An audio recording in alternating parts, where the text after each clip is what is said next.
Hello, everybody. My apologies for the delay in starting this particular edition of the Anthony Peake Consciousness Hour. There's reasons for this. A, I'm particularly stupid, and B, I'm without my normal wingman or wing person, wing lady, I don't know what the term one can use is, Sarah James. And what I did was I started the broadcast. Some of you will know I've done this once before, where I start the broadcast and don't actually realize that it's only me watching it. So my apologies on that. Right. Okay. Welcome to the Anthony Peake Consciousness Hour number 72. I find that absolutely extraordinary that we've done 72 of these. And we've had some fascinating guests, but I have to say that all my guests have been wonderful. But my guest today is somebody that really is one of my intellectual heroes. There are many, many writers, and I've, as you can imagine, I've read scores and scores of books on the subject of parapsychology, on the subject of philosophy and allied areas.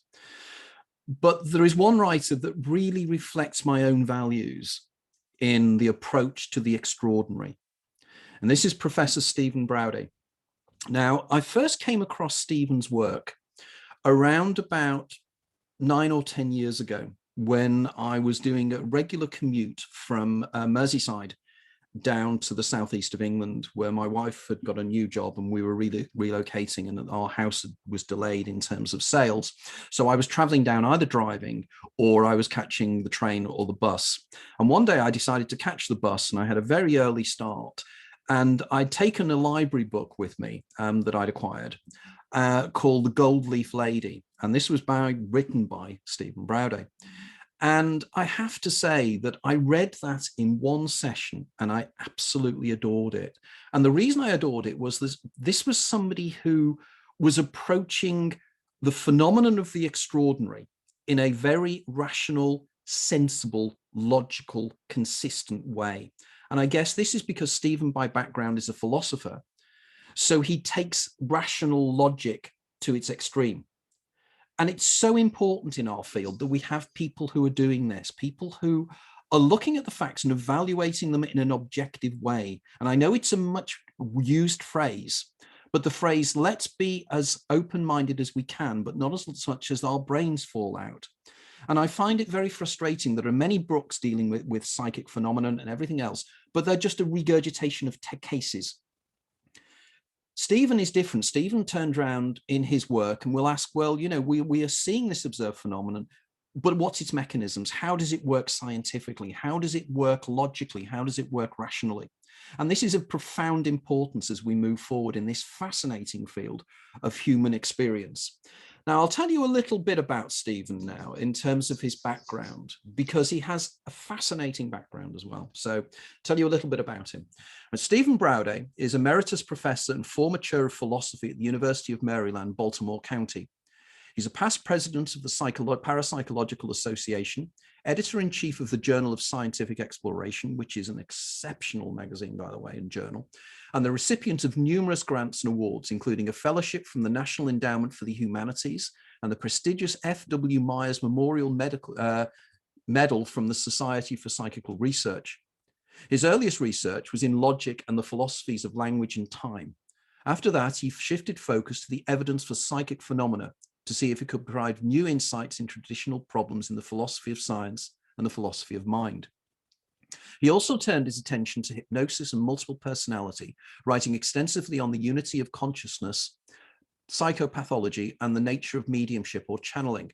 In addition to approximately 100 published articles, he's written 7 books: ESP and Psychokinesis, a philosophical examination; The Limits of Influence, Psychokinesis and the Philosophy of Science; First Person Plural, and Multiple Personality and the Philosophy of Mind; Immortal Remains, The Evidence for Life After Death; The Gold Leaf Lady and Other Parapsychological Investigations; and Crimes of Reason on Mind, Nature, and the Paranormal. His latest book is Dangerous Pursuits, Mediumship, Mind, and Music. Braude is also a professional pianist and composer and an award-winning stereo photographer. He must be in two minds about that one. Sorry, I couldn't avoid that one. But I can have to say that I'm about halfway through Dangerous Pursuits, and I have to say it's one of the best books I've read on the subject, and I strongly advise anybody who wants an objective opinion about extraordinary experiences, this is the book to read. Stephen, welcome to the Anthony Peak Consciousness Hour. Thank you. It's a pleasure to be with you. Wonderful. I've been looking forward to this for so long. I've got so many questions I want to ask him. We've only got an hour, so I need to really focus in on this. As I say, I haven't got my wing person, so I will try and do it as best I can. So in terms of the first question, really, and it's the billion-dollar question, what started you investigating the paranormal? It was completely innocent. It was back in my days in graduate school when I fancied myself to be a hard-nosed materialist, not for any particularly good reason. It's just the way I was posturing myself at the time. And it was a slow day, and my friends and I had seen the only movie in town, and some friends suggested that we play a game they called Table Up. They meant let's have a seance. They also knew nothing about psychical research, but they said when this worked, it was a lot of fun. So for the next 3 hours in my house in broad daylight, we watched my table tilt up and down, spell out answers in response to questions. I had no idea what to make of it. I knew it was probably unwise to confide to my mentors about this and ask them for their advice and counsel. And so I literally put it out of mind until I finished my PhD, got a job, and got tenure. And once I had academic tenure, I remembered what had happened to me back in graduate school. And I knew at that point that some well-known philosophers had taken psychical research very seriously. So I read what they had to say on the subject. I decided there was, in fact, something worth sinking my teeth into here. And the rest is history. I'm now about as much of an insider in that community as it's possible to be. Which philosophers were you particularly interested in? Well, William James, C.D. Braude, H.H. Price, among others. Oh, I see. Yes, of course, because James was hugely influential in his time as well. And C.D. Braude came up with some fascinating ideas. One of the things that I'm just going to quickly jump in on, because I'm really interested in this, is the philosophy of, or the experience of table turning. Because one of the things that I really want to chat with you about is about what happens with table turning, because it clearly you influenced it. You have been involved in this and you've seen it happen. I've seen it happen as well. And of course, one of the areas that we have great mutual interest in is such things as the Philip experiment, whereby tables were turning then. What do you think is taking place here? How does this work?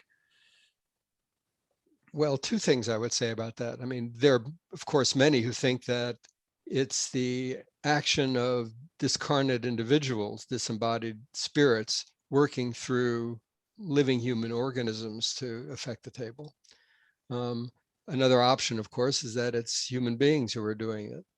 But if you're asking what mechanism accounts for it, the position I've been drifting toward all this time is that that's the wrong question to ask. I mean, if you're looking for an analytical explanation, if you're looking for some lower level phenomena that explain how the table rises, like just as we could explain it if we lifted it manually, that may be the wrong question. And this has to do with something I've written about a few times. It's called the small is beautiful assumption. Mm. And it's this. In all areas of science, scientists recognize that you can't be giving analytical explanations in terms of lower level processes indefinitely. Sooner or later, you're going to come to some phenomena for which the question, how does this happen, is no longer appropriate. That's the way the universe works. Those are fundamental or basic states of the universe, and no deeper phenomena will explain why. Now, that doesn't mean that all explanation comes to an end. There are other forms of explanation besides analytical explanations. And a classic example of an analytical explanation would be explaining heat in terms of molecular motion, for instance. Now, most scientists accept that there are basic phenomena. That's fine. But what most scientists also accept, unjustifiably, I would say, is that wherever these basic phenomena occur, they're always at the level of the very small, neurological, biochemical, atomic, subatomic level, and never, say, at the level of behavior.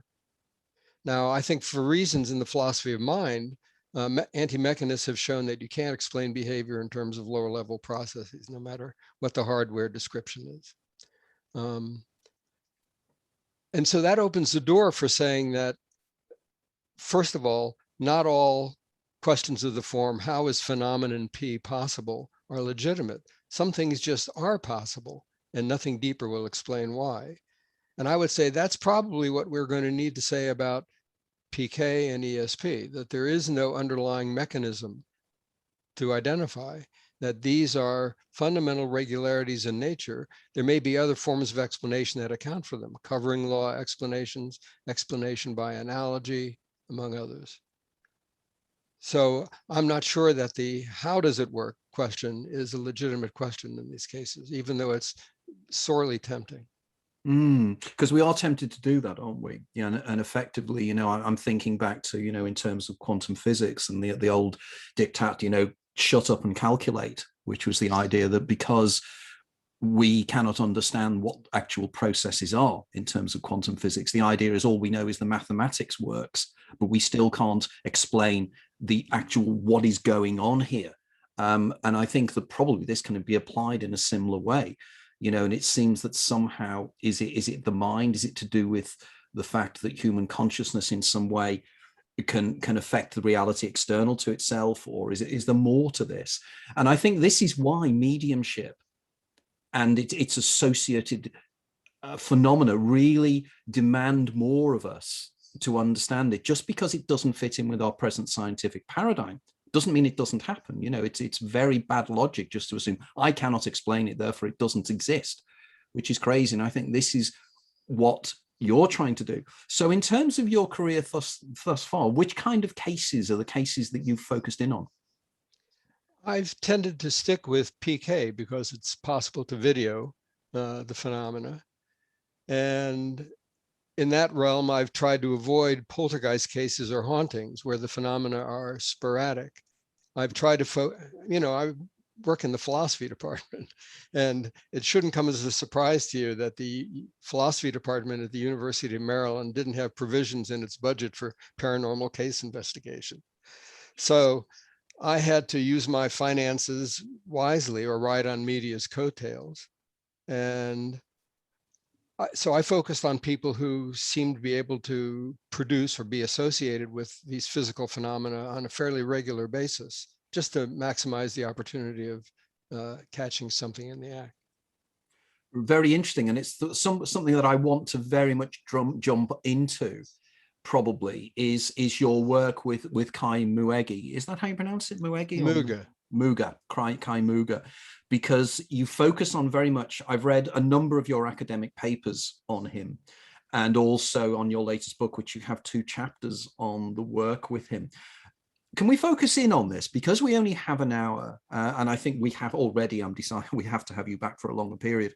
But in terms of that case, can you tell us a little bit about the work you did and a little bit about the background to him and everything else? Because in many ways, when I was reading your work there, all the time, the skull case was resonating in my mind.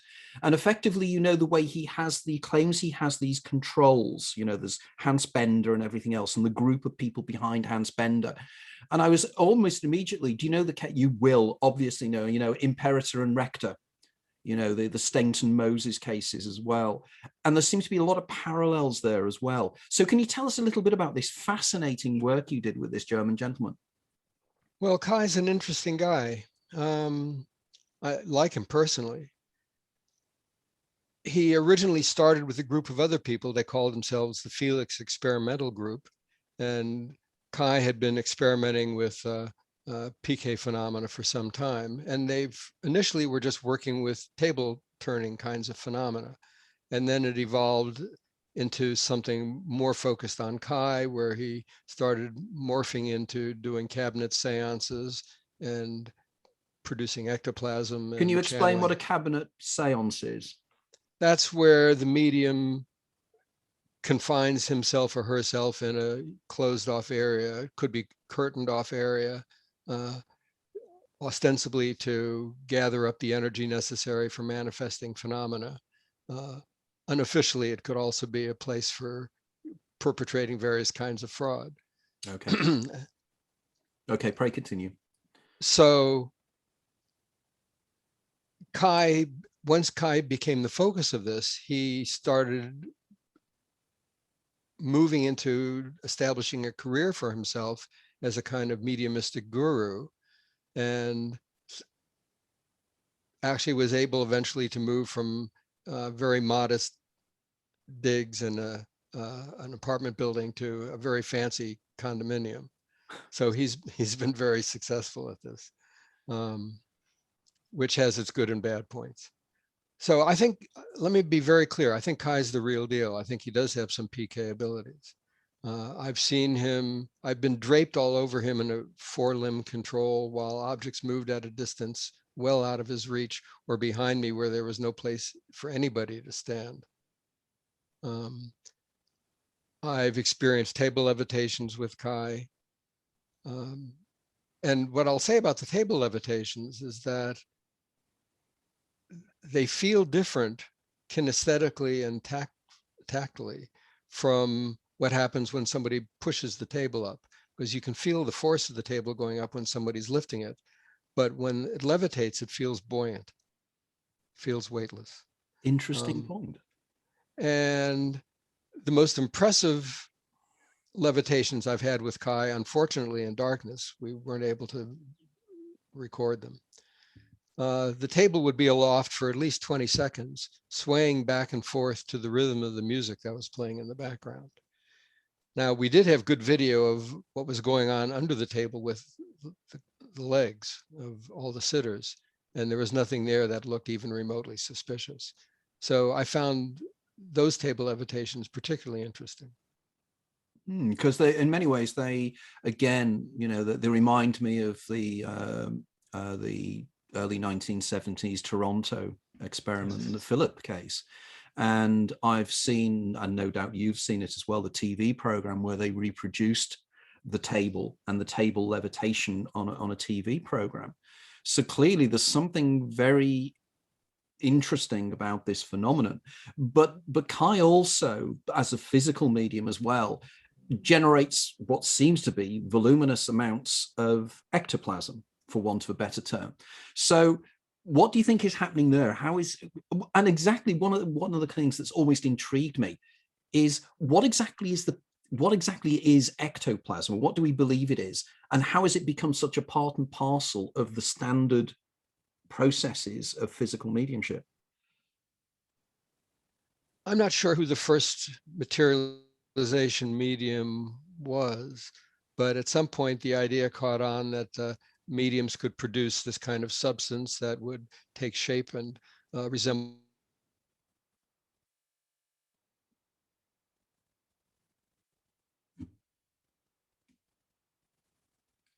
able to carry objects around.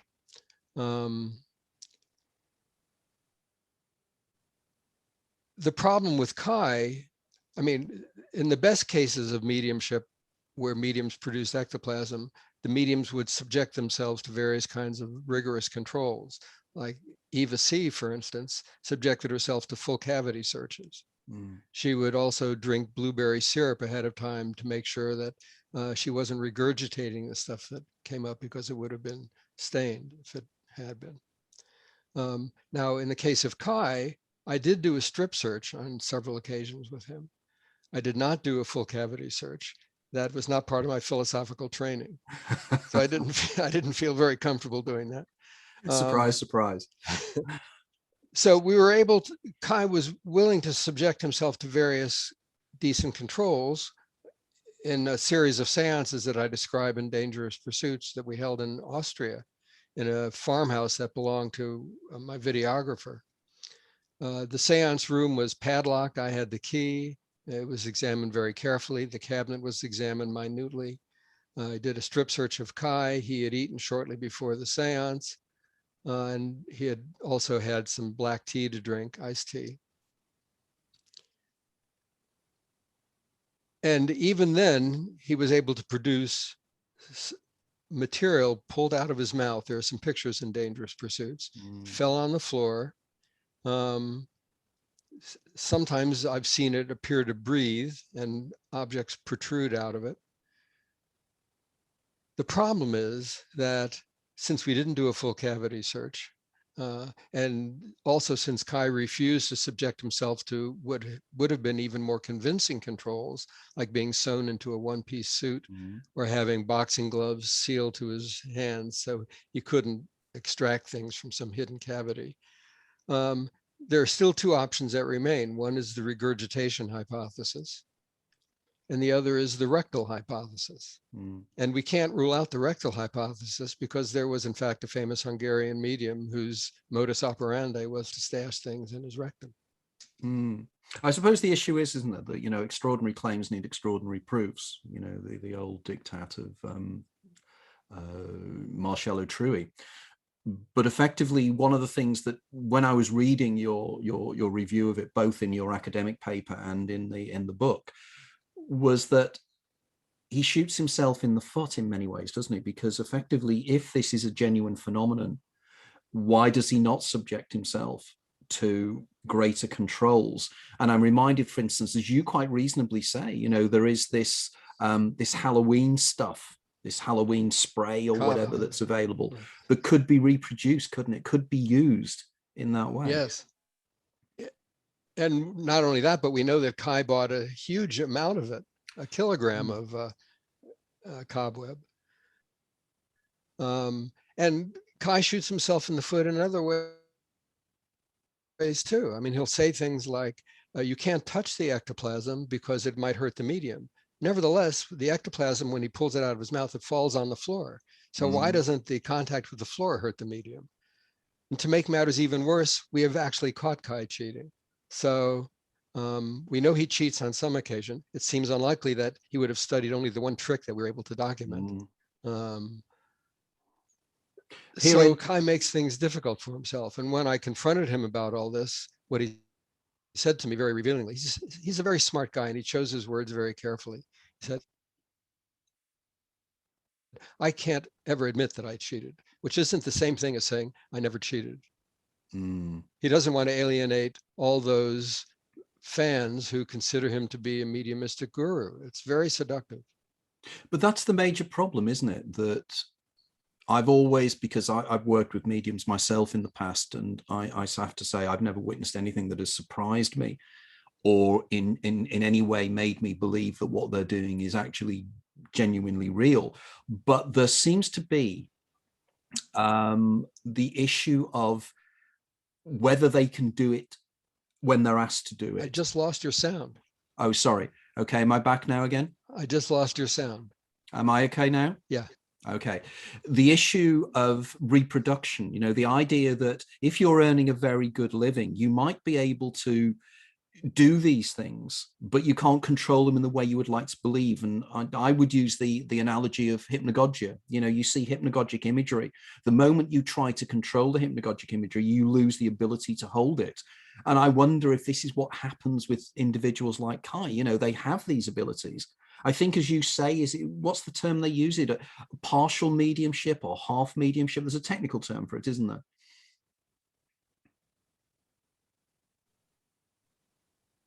You froze. Okay. Am I back again? You are. Okay. How far had I got with my comment? Ask a question. It shook me up, so I don't even remember how far I got. Start the question. Right. Again. Okay. I'll try again. Obviously, the archons are really not liking this discussion, so it comes as no surprise to me that the egregorials are actioning today. But the issue is, isn't it, that if somebody's earning a very good living doing this, they may have initially started as being a natural medium, but something they can't control, there's something they can't do as they're asked to do it. And they get into this trap, don't they, whereby they have to reproduce it because it's important to them. And therefore they become cheats, not because they're actually wanting to cheat, but because they can't do it on demand. And it seems so unnecessary because most things cannot be done every time we try. I mean, whether you're a virtuoso pianist or athlete or whatever, most abilities are highly situation sensitive. And it seems very... we would expect it to be the case in mediumship too, except that you've got these paying customers who want to see miracles. Yeah. And you can see why people will get trapped into that. And of course, then they get caught.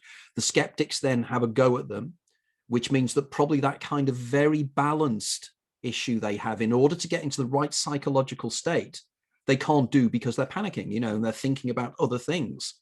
And I think we have to be reasonable about this in that way. But wasn't there another issue as well about this? And it was news to me as well. This thing that can reproduce dots of light that you can buy, magicians can buy. That was the delight flight. That was there are various versions of it, but we're able to get some photographs of Kai apparently making a light move around his hand. But it turned out that the light movements corresponded to the movements of his thumb. And those who were in the know pointed out that there is this magician's trick called the delight flight, which does precisely that trick. And I confronted Kai about it, and he didn't come right out and say that he had cheated, but he tacitly confided that he had.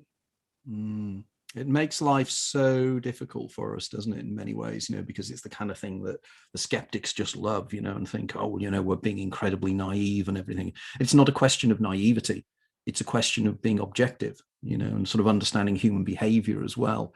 I'm moving on because I'm aware that we're so quickly going to be running out of time here, and there's so many questions I want to ask you in terms of general things. But one of the things you really intrigued me was your recent trip to Buenos Aires to study another PK subject. I mean, I'm really intrigued by that. Can you tell us a little bit about that? His name is Ariel Farias. He's just a regular guy. Has I forget what his new job is right now, but he's a family man. He has a regular 5-day-a-week job. He's not interested in being a psychic superstar. He's just interested in finding out things about phenomena for himself. He's had poltergeist-like occurrences happen to him ever since he was a young teenager, associated with his father's death. And even today, when he gets agitated, I'm told that things will fly off shelves. But there were some experimental table turning sessions being held in Buenos Aires, and Ariel participated in those. And through a process of elimination, the experimenters realized that the phenomena occurred only when Ariel was present. And then they started working just with Ariel. And unlike Kai, he was perfectly happy working in bright light. We placed him in the table on scales. There were video cameras recording everything from behind him, above him, below him, and so on. And some very compelling videos of the table moving up, not full levitation, but moving up in ways that couldn't be explained in terms of leg movements or pressure of his hand. So he was a pleasure to work with.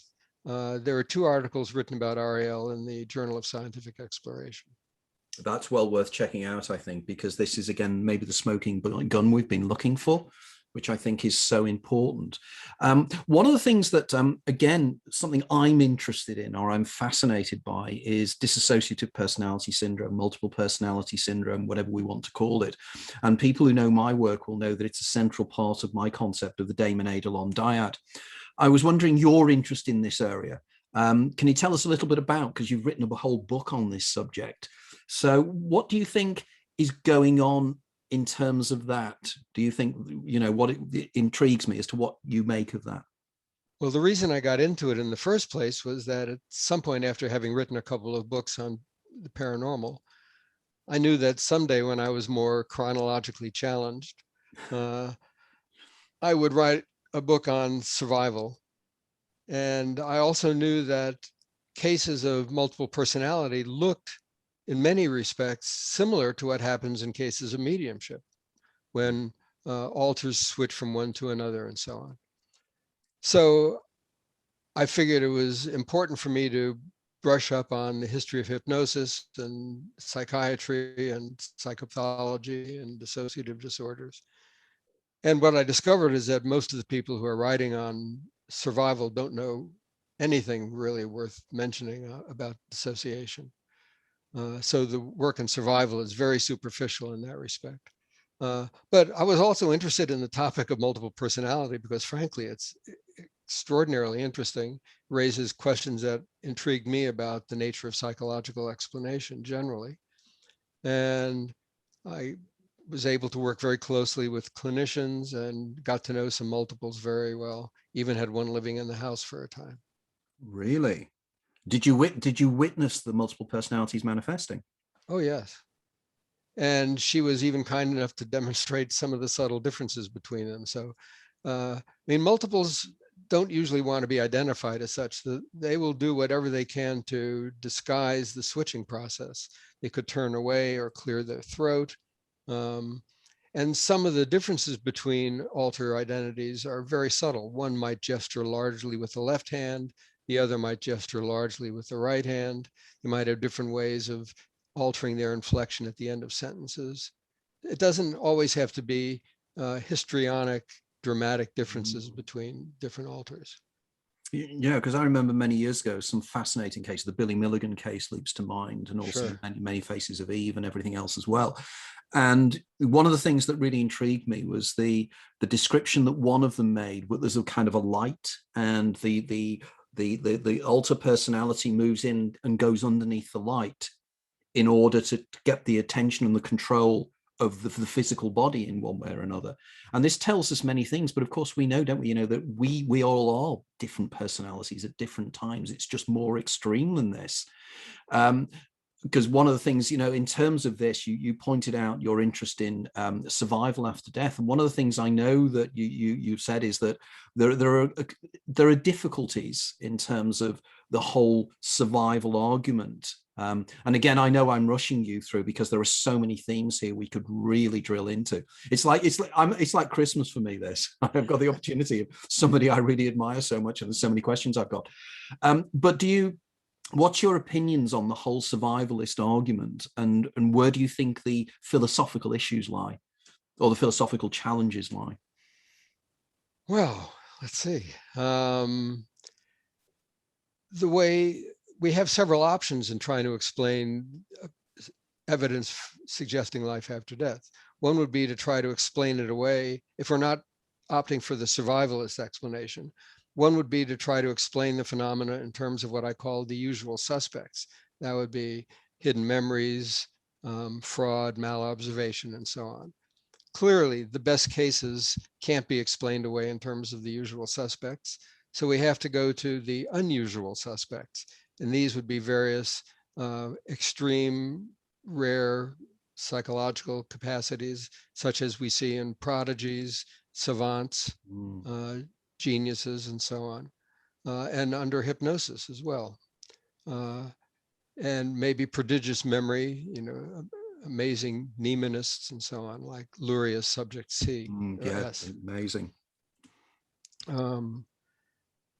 Now, I think there are good cases that resist even explanation in terms of dissociation and other unusual suspects.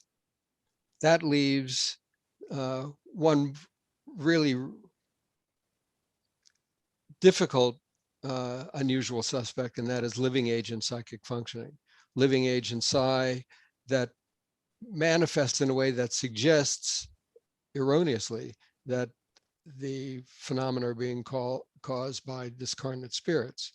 So we would explain the evidence for survival in terms of the medium or the subjects or the sitter's ESP or PK and so on. And it turns out that, in fact, it's virtually impossible to argue, as many survivalists like to do, that the living agent psi hypothesis posits a degree of psychic functioning that can't be explained or isn't necessary to attribute to the medium in survival psi. Now, the arguments for that are rather complex, but my position on all of this is that it's still very much a toss-up. If you're looking for a knockdown, drag-out argument in favor of survival to try to settle the issue in that way, I think the only other option we have is to try to find cases as close as possible to an ideal case that we can construct. And I give examples of that in Immortal Remains. If we had one that was close to the ideal, a theoretical ideal, even if it wasn't a proof of survival, I think it would be irrational in some sense to say that we don't have evidence of survival. What's your favorite case on that then? What's the one that you think is the smoking gun again? What impresses me is something like Mrs. Piper, who for 25 years was able to give consistently good readings to people she didn't know as sitters. Now, for, again, very complex reasons that I call crippling complexity, I think it's very hard to explain that kind of consistency just in terms of psychic functioning by itself. I think it's the kind of thing that tends to tilt the scales for me. It doesn't do so conclusively. So if you ask me whether I believe in survival, it really varies from day to day. It depends on how I'm looking at it. I mean, that's the sensible approach, isn't it? You know, the idea that it depends upon a lot of factors here. And from my own writing, you know, I'm coming to the conclusion that the issue that we are missing here is time and time perception, you know, and it's something I know you've written about. And in my book, The Labyrinth of Time, in my overall cheating the ferryman hypothesis, I argue that, you know, that we're looking in the wrong place and we're missing big areas. First time. I'm sorry? It wouldn't be the first time we're looking in the wrong place. No, and it should be the case, you know, and effectively, you know, it's objective research is about finding ultimate truths. And if this means we take wrong routes, so be it, because this is part and parcel of it. You know, we're not dealing with sureties here. And indeed, there could be an argument to say that we probably will never really fully understand whether survival takes place. And again, you know, one of the issues that you pointed out is an area that I'm quite fascinated in is savants and savant syndrome, and how it is that certain people seem to attune in. And again, one of the areas that I'd like to touch upon here with you is the concept of, you know, the Joe Fisher concept of the hungry ghosts, the idea that there may be entities out there that, and you touched upon this before, whose motivations may be one thing which is counter to what even the medium wants to do, because these seem to be disincarnate entities that seem to be playing with us in some way. I mean, do you have any opinion on that or any ideas on that? Well, that's certainly an option in logical space, I would say. But another one that, in fact, intrigues me a bit more is related to that, is that other sides of ourselves, which are self-destructive. I mean, it's unacceptably naive to suppose that people are always going to act in their own best interests. I mean, just think of lawyers who get into legal trouble, or psychologists who make a shamble of their lives, even if they're good with their patients, or doctors who get hooked on drugs. I mean, so it's not as if we can always count on using whatever information is available to us to act in what we suppose are our own best interests for health and wealth. Our own best interest may, in fact, be self-destructive. That is such an excellent point, and something I'd never considered before. Yeah, we always assume that people are acting rationally and self-interestedly. But of course, we all have this capacity for self-destruction sometimes, just because we almost get this kind of perverse enjoyment out of giving ourselves problems and issues. And of course, we have to extrapolate this into psychic phenomena. Well, let me give you one of my favorite examples. I've often argued that if Psi research wants to do something really interesting and valuable, we should do a very sensitive study of people who are remarkably lucky or unlucky. And there's a famous Yiddish distinction between a schlemiel and a schlemazel. A schlemiel is someone who spills soup on himself. A schlemazel has it spilled on him. So the idea is that a schlemazel is a victim of the universe at large or impersonal forces and is an unlucky soul. But if we take PK seriously, or psychic ability seriously, we might have to consider that these could be expressions of self-hatred, self-loathing, just like psychosomatic illnesses might be as well. And schlemazels interest me particularly, the unlucky ones, and they really exist. I was actually married to a schlemazel at one point. And in fact, her entire family was a lightning rod for misfortune. And I lived next door to some, I don't want to discuss my ex-wife, but I lived next door to some schlemazels, and I wish now I could find out whether they were schlemazel's before they met and got married. I think there may be an interesting story there. But the fact is that everything they bought was defective. Their cars were always in the shop, even though they had brands noted for reliability. A solid wooden rocking chair broke on the second day they had it with their infant son on board. Electronic equipment would fail to work right out of the box. And my favorite example of their schlemazelness, if that's a word, the wife bought a poster-sized photograph of what she thought was the Golden Gate Bridge, and she had it framed and hung on her living room wall. And I had to break the news to her that that was the Brooklyn Bridge. And so, I mean, your younger viewers might not know that it's a classic example of the sucker, the loser, who's conned into buying the Brooklyn Bridge. So here's a woman who both literally and figuratively bought the Brooklyn Bridge. Oh, that is magical. That really just sums it up, doesn't it? In effect, and I'm thinking here, this is kind of a classic reversal perception of the Paulie effect, you know, with Wolfgang Paulie, and the idea that things went wrong when Paulie was involved, and the classic case of him, something going wrong in an experiment, and they said, oh, Paulie should be here, and then they subsequently discovered he was traveling through the station of the tower when the things went wrong. And I think this is something that's very central to my own hypothesis, which I'm developing in my new book, and the idea of the egregorial, and the idea that we create in some way the physical world around us in some subtle way. And when we feel down or negative, it happens. You know, you draw in these negativities to yourself. So that's very intriguing. I think I will be using those terms. I think that it's that's pure Woody Allen, that, you know, you could probably do a whole sketch on that, you know, it should be absolutely wonderful. You know, my wife has a thing with electronic equipment too. I'm just grateful that I don't have a pacemaker. I have a terrible problem with cling film. You know, cling film just sticks to me and not to anything else. It sticks to me. And that's animal magnetism. Yeah, so Mesmer would consider me to be a perfect example of this. But also, you know, very jokingly, but in all seriousness, you know, I used the term earlier on about the archons and the way in which things go wrong on this show. Now, I've been doing this show now with Sarah for we've done about 15 shows now. We've never had any technical problems. Whereas I'm doing it on my own now. And the technical problems just start. I'm freezing. I'm doing other things. Now, it could just be I'm one of nature's kind of, you know, I just attract these things in one way or another. But going on then, I mean, you touched upon one of the cases I've used in one of my books is Solomon Sharonevsky and the work he did with Luria and the mind of a Memnonic, and just how incredible the work he did was there. So what do you think, you know, in terms of savants and prodigies, what do you think is happening there? Do you think they're attuning into something wider some way? Do you think there's a collective unconscious that they can attune into? Or what is going on? I wish I knew the answer to that. I mean, certainly what's important, for example, in the survival issue, is that here we have people who have extraordinary abilities in the light of dramatic deficits that you would think would ordinarily rule out those particular abilities.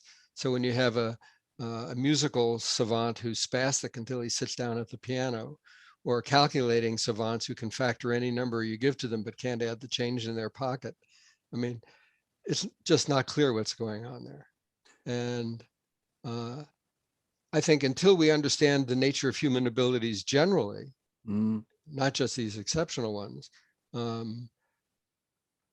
we don't have a foothold on any of the relevant issues that we want to talk about. So in my book, Crimes of Reason, I have a paper on the nature of human abilities and parapsychology. I will be checking that out. A previous guest on this program was Daryl Trefford, who you probably know.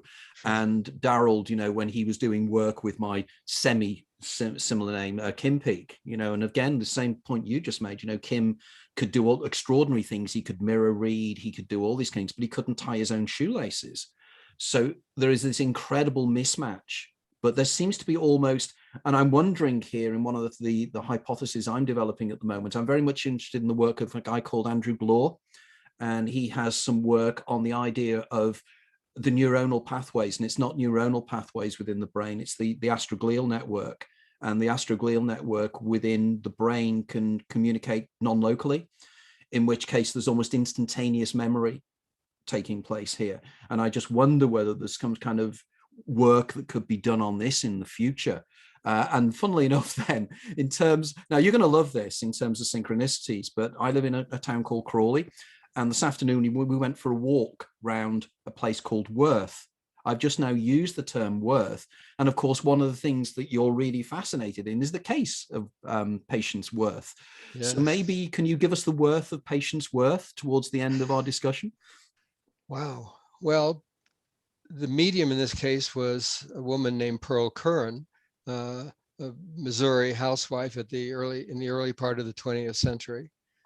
She had some modest musical ability, only an 8th grade education in primary school, not widely read, but she apparently was channeling through a Ouija board, a 17th century English woman who called herself Patience Worth.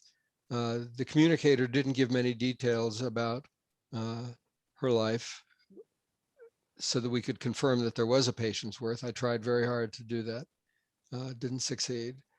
But the interesting thing about it was that the literary abilities of the communicator, Patience Worth, were quite different from those of the medium Pearl Curran. And Pearl, through the Ouija board, produced an astounding number of novels, plays, poems on any subject. She could improvise poems on subjects just thrown out to her. She wrote a 600-page novel called A Sorry Tale without correction, without going back and doing anything. And nobody writes an acceptable first draft. I don't care what you say. So there were some remarkable literary abilities that seemed totally at odds with Pearl Curran's normal abilities. There may be some evidence of some ESP going on at the same time. She used certain Anglo-Saxon root words that even linguists had to look very hard to confirm. So how did she do that? She wasn't hanging out in libraries. She wasn't, I mean, nobody ever seized the opportunity to write to Scientific American, which put out a challenge about this case, to say, oh yeah, I used to see Pearl Curran hanging out in the library reading books on 17th century English philology. Because that's the challenge, isn't it? And that's the point that needs to be made here, that when people have extraordinary abilities like that, as you say, where's the information coming from? Where are they channeling it from? Is the idea of, Irving Laszlo's concept of the akashic field. There seems to be an informational field that we can draw onto, particularly when we're in altered states of consciousness, and, for instance, I find myself, you don't think about something, you're trying to solve a problem and you don't think about it, then suddenly it spontaneously appears in your mind and you think, where on earth did I get that from? It's as if the human brain works in a most peculiar way. One of the things that I'm particularly interested in at the moment, and I think we're probably coming towards the end of the interview now, but I really genuinely, and I know I normally say this always when I do interviews, we must continue this discussion. I genuinely mean this, that we really need to spend a couple of hours, because the things, and my apologies to everybody out there if you were thinking, and to a degree, Steve, my apologies to you as well, but this has almost been, like Christmas for me, the opportunity to talk with somebody who thinks like I do. And there's so many areas, I mean, like you referencing, the references you've made already are areas that really shake my tree. And I've gone off on tangents. Like, I'd love to talk to you about Solomon Sharonevsky. I'd love to talk to you about Luria's work and everything else as well. So we need to probably plan a much longer discussion, maybe at a more easier time for yourself as well. That would be great.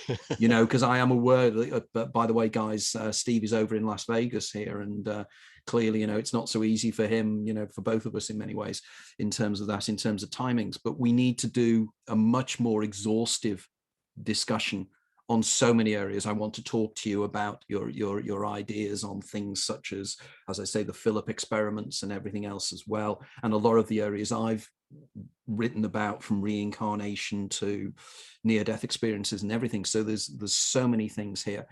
So what we'll do is we'll rearrange, we will have a longer interview here where we'll really go into great depth on subjects. Good. If you're willing to do that, that is. Absolutely. You know. I appreciate it. Thank you. Okay. So very much coming towards the end now in terms of this particular tranche of the Anthony and the Tony and Steve chat. Can you tell us a little bit about how people, your work, your background? I mean, I haven't even touched upon your jazz musicianship as well, which again is extraordinary. But if you can tell us a little bit about your websites, your work and everything else as well, so people can contact you and check up your work, check up your writings and everything else as well, that would be really good. The easiest thing would be to go to my jazzphilosopher.com website. I mean, I have a university webpage too, but you'd have to be a URL savant to remember what it was. So jazzphilosopher.com, you can find out about my music. You can find out about my scholarship and other things as well. And it has links to my university website. Excellent. That's wonderful, because we had around about 19 questions we wanted to get through, and we got through about 2.5, which shows the level of the depth we could probably go into in terms of discussions. And I'm very, very keen to follow up on this. Steve, thank you so much for your time. I know it's been an early start for you there, but please enjoy your swim and the rest of your day. And everybody else, thank you for joining us today. And again, I'll be going live again tomorrow on InCon. And what we'll do is we'll get Steve back for, as soon as possible, an in-depth InCon discussion as well. So thanks for listening in. Thanks for just being part of this experiment we're doing in terms of Consciousness Hour. So thanks very much, everybody. And thank you very much, Steve, for your time. Thank you.